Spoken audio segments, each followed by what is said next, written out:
शुभम भाई, मैं ये कह रहा था यार कि ना घूमने चल रहे हैं मेरा भाई, बहुत दिन हो गए कि घूमने नहीं गए। ठीक है, सुन, सारा खर्चा मेरा होगा, खाली तू ना अपनी गाड़ी ले चल मेरा भाई। पक्का मैं करूंगा सारा खर्चा, तू टेंशन मत ले, बस तू अपनी गाड़ी लेके चल ले। ठीक है भाई, मसूरी चल रहे हैं, डन। राहुल भाई, मैं ये कह रहा था मसूरी चल रहे हैं घूमने, सारा खर्चा मेरा, गाड़ी भी मेरी, खाली मेरा भाई तेल तू डला दे। हाँ, खाली तेल डला दे मेरे भाई, बाकी सारा खर्चा मेरा। डन भाई, डन।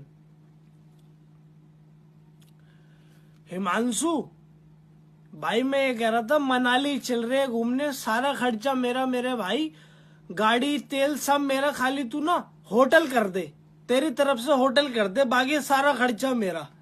डन। ठीक है भाई, डन।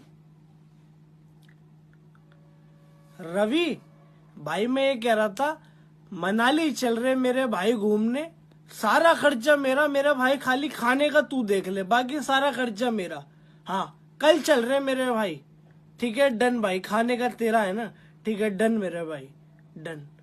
यार घूमने भी चला गया, 1 रुपया भी नहीं लग रहा, इसे कहते दिमाग।